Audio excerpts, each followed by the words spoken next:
সুপ্রিয় দর্শক ও শ্রোতা মণ্ডলী, আজকে আমি আপনাদেরকে জানাবো ফজরের নামাজ আদায়ের পর ঘুমালে আপনি কোন কোন জিনিস থেকে বঞ্চিত হবেন। সুপ্রিয় দর্শক ও শ্রোতা মণ্ডলী, ফজরের নামাজ আদায়ের পর ঘুমানো ইদানিং অনেকেরই অভ্যাসে পরিণত হয়েছে। বিশেষ করে শহরে মানুষের এই অভ্যাস নিত্যদিনের। আগেরকার সময়ে মানুষ সাধারণত ফজরের পর ঘুমাতো না।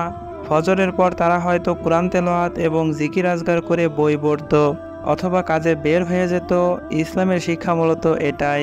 রাসূল সাল্লাল্লাহু আলাইহি ওয়াসাল্লাম আমাদেরকে এশার পর তাড়াতাড়ি ঘুমিয়ে যেতে বলেছেন, আর সকালবেলা আমাদের রিজিকের মধ্যে বরকতের জন্য আল্লাহর নিকট দোয়া করেছেন।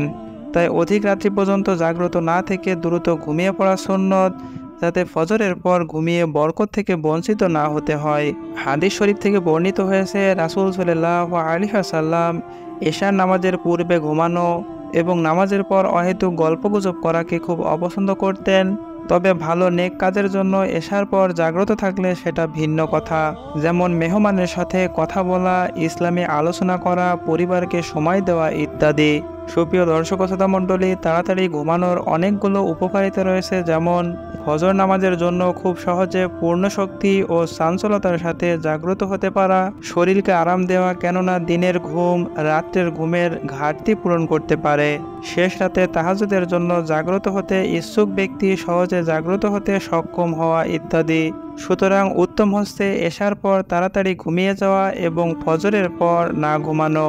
ফজরের পর সময়টাকে রাসূল সাল্লাল্লাহু আলাইহি ওয়াসাল্লাম তার উম্মতের জন্য বরকতের দোয়া করেছেন। শকর গামেদ রাদিয়াল্লাহু তাআলা আনহু থেকে বর্ণিত, রাসূল সাল্লাল্লাহু আলাইহি ওয়াসাল্লাম তার উম্মতের জন্য এই দোয়াই করেছেন, হে আল্লাহ, আমার উম্মতের জন্য দিনের শুরু বরকতময় করুন। বর্ণনাকারী বলেন, এই জন্যই রাসূল সাল্লাল্লাহু আলাইহি ওয়াসাল্লাম কোনো যুদ্ধে অভিযানে বাহিনী পাঠালে দিনের শুরুতে পাঠাতেন। বর্ণনাকারী শকর গামেদ রাদিয়াল্লাহু তাআলা আনহু নিজে একজন ব্যবসায়ী ছিলেন।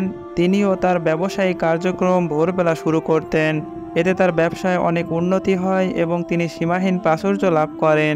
সালফে সালেহিনদের মধ্য থেকে অনেকেই উল্লেখিত হাদিসের কারণে ফজরের পর ঘুমানোকে মাকরুহ বলে মনে করতেন, কেননা ভোরবেলা ঘুমালে রাসূল সাল্লাল্লাহু আলাইহি ওয়াসাল্লাম যে বরকতের দোয়া করেছেন সেই বরকত থেকে বঞ্চিত হবেন। উরওয়া রাহমাতুল্লাহ আলাইহি বলেন, জুবাইর রাদিয়াল্লাহু তাআলা আনহু তার সন্তানকে ভোরবেলা ঘুমানো থেকে নিষেধ করতেন। উরওয়া রাহমাতুল্লাহ আলাইহি আরও বলেন, আমি যখন কারো সম্পর্কে শুনি সে ভোরবেলায় ঘুমায়, তখন তার প্রতি আমি আগ্রহ হারিয়ে ফেলি।